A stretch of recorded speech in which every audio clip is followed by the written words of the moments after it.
Throughout the world's cultures and religions, we encounter many intriguing beings. Demons, jinn, evil spirits, fallen angels, and so on. But one of them stands out from the rest due to what she symbolizes. The infamous seductress Lilith. Perhaps you've heard of her before, or perhaps this is your first encounter. This being, according to legend, has been with us since the creation of the first human. How? Because she is none other than Adam's first wife. But why are many of us unaware of such an important figure, considering her significant role in religious lore? Because people don't like talking about their exes, especially when they left you. Myths, epics, and even religions are phenomena that have evolved over thousands of years, deviating from their original forms as each generation and civilization reinterpreted them, sometimes stripping them of meaning, sometimes filling them with excessive detail. None can escape this misinformation brought about by time. After all, humans are beings who prefer to smooth over what doesn't suit them and glorify what does. And unfortunately, one of the topics that suffers the most from this disinformation is, sadly, women. As much as we strive for equality between genders with modern laws and systems, we still live in a world that is clearly patriarchal. Have you ever wondered why that might be? If the absolute creator created us all equal and said, "Gender and color are irrelevant to me. What matters is your piety," then why is the world in this state today? To understand this, you need to grasp the story of the being known as Lilith. Because her story, even if shrouded in symbolism and metaphors, actually reveals how the patriarchal society we live in today was designed and how women were relegated to a secondary role. In this video, we'll embark on a journey through time and witness, step by step, how the perception of Lilith transformed over time, from her ancient origins to the present-day depiction of an entity that kills infants in their cradles. Get ready, here we go. We find ourselves in the cradle of civilization, where history is believed to have begun, the Sumerian civilization times. The origins of the name Lilith can be traced back to an Anunnaki story known as Inanna and the Hulupu tree.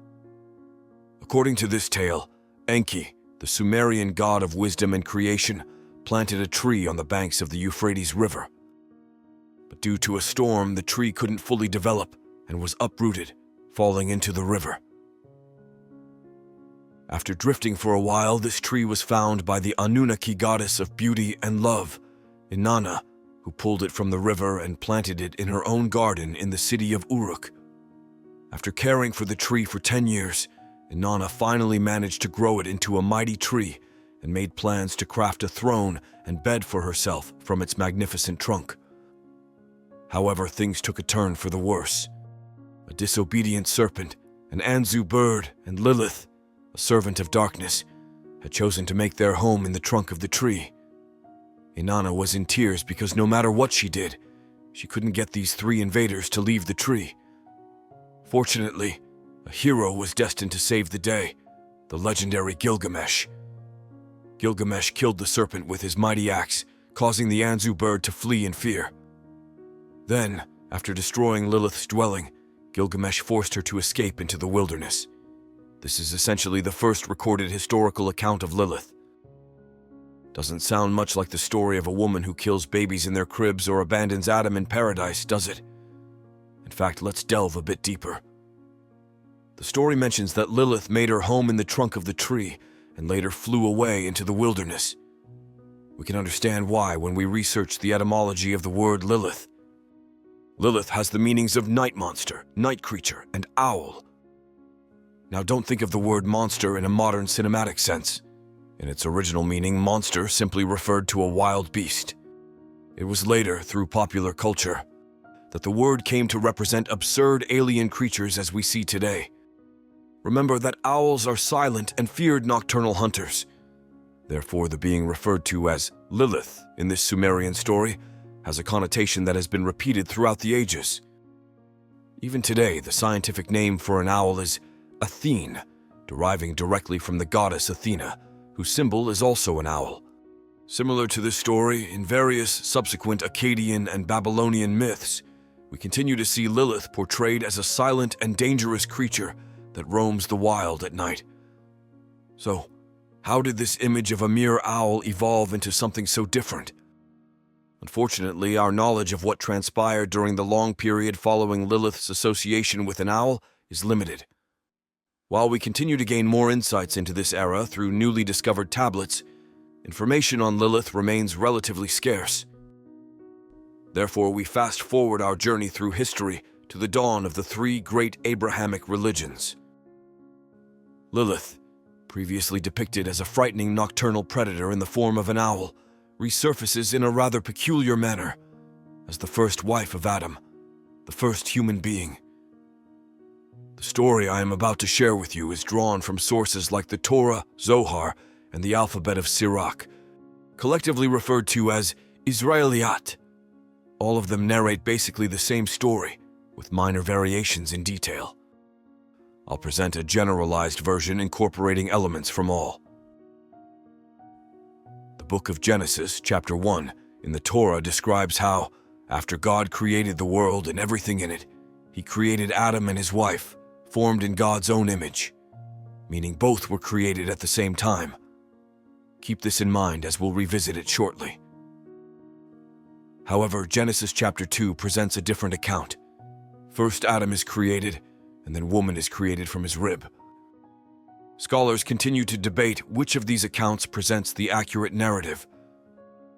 This gap between these two conflicting stories is filled with the story of Lilith. The story unfolds as follows. God created Adam and Lilith together from the clay, from the earth's dust, and both were considered equals. But as time passed, Adam began to assert dominance over Lilith, and matters came to a head during an intimate moment. Lilith, constantly subjected to Adam's dominance in both everyday life and during intimacy, perceived this as unfair and degrading. She exclaimed, "We are equals. I deserve the same rights as you, and I demand to be on top." Adam refused, escalating the argument.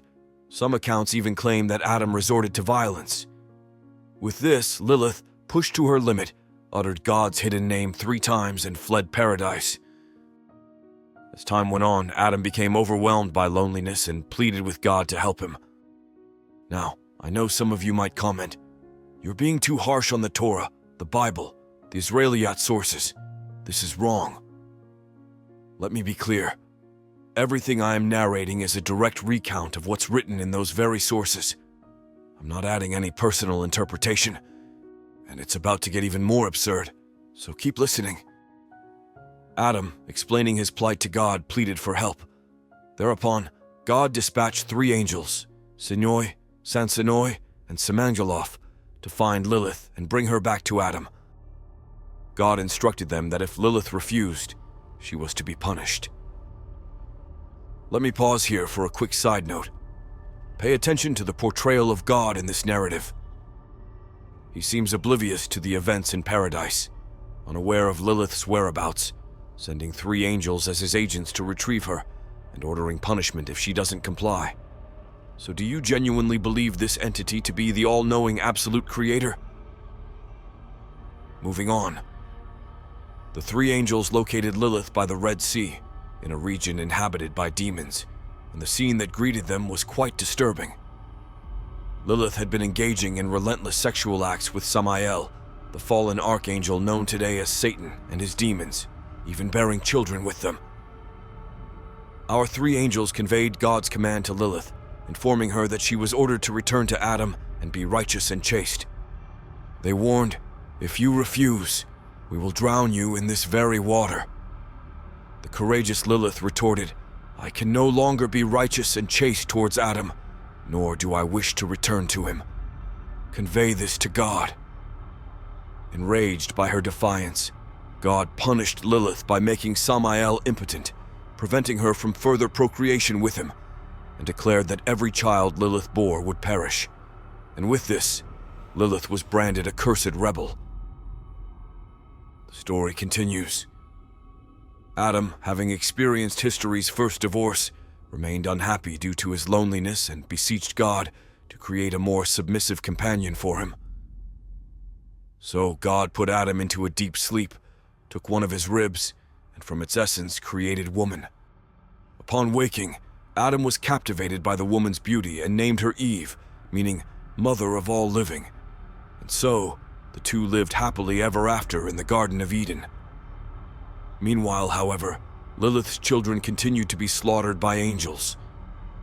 Vengeful, Lilith swore to retaliate against those who inflicted this pain upon her, vowing to kill the children of Adam and Eve whenever she got the chance. Male infants within the first 8 days, and female infants within the first 22 days. She only wouldn't harm the babies protected by an amulet bearing the names of the 3 angels, her appointed guardians.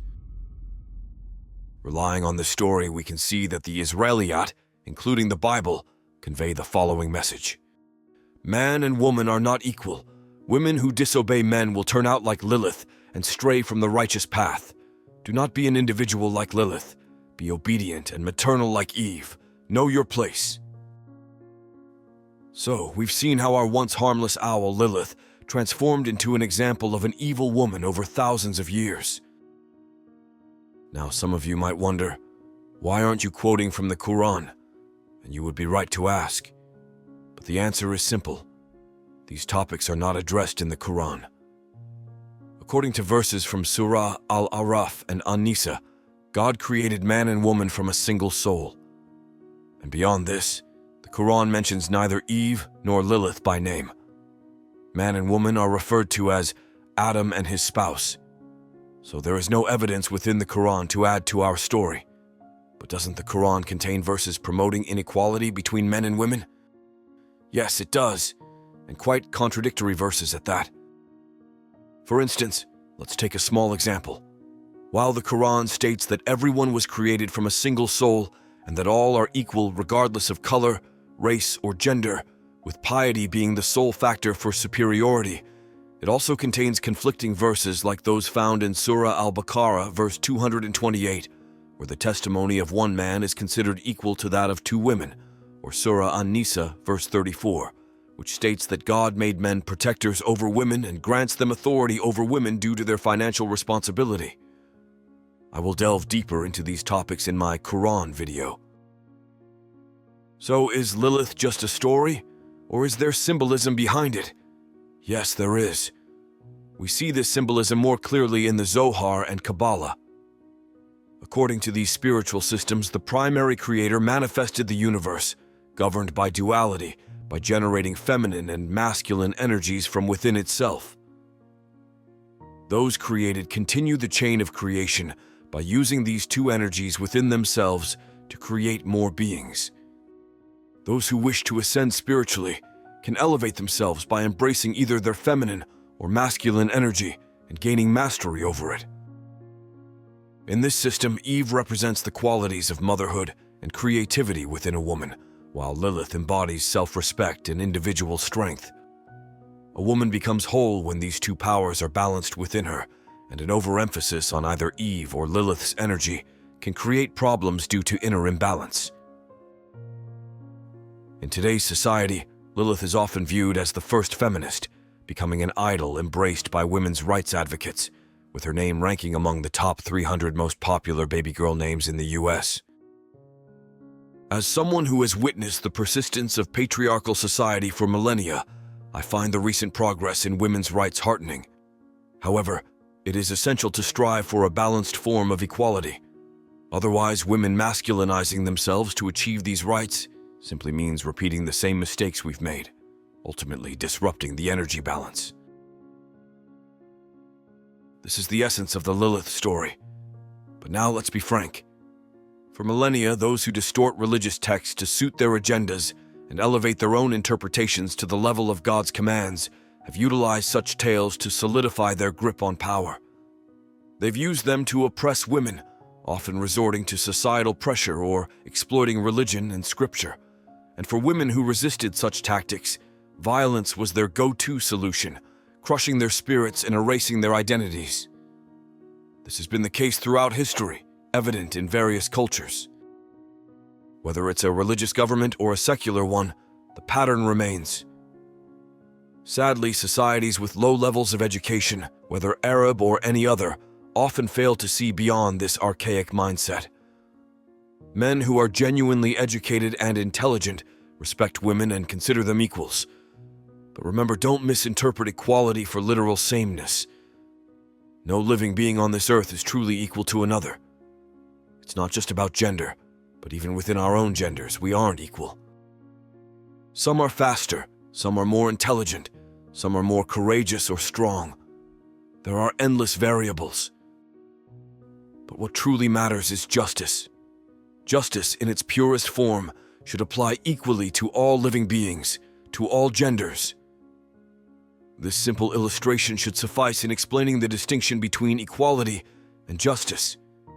Whether you're devoutly religious or completely indifferent to these matters is your prerogative. But your duty as a human being is to treat all living beings on this planet, especially those of the opposite sex, with equal respect and fairness. Here's to hoping that one day this world order, where the strong prey on the weak under the guise of religion and culture, will end. May we all live in a world where justice and compassion prevail equally for all living beings, a world truly befitting of humanity. Thank you all for watching the video. I would really like to know your ideas about this matter. Please share your thoughts in the comments. Subscribe to my channel for more interesting historical videos, which are released weekly. Until we meet again in the next video, take care.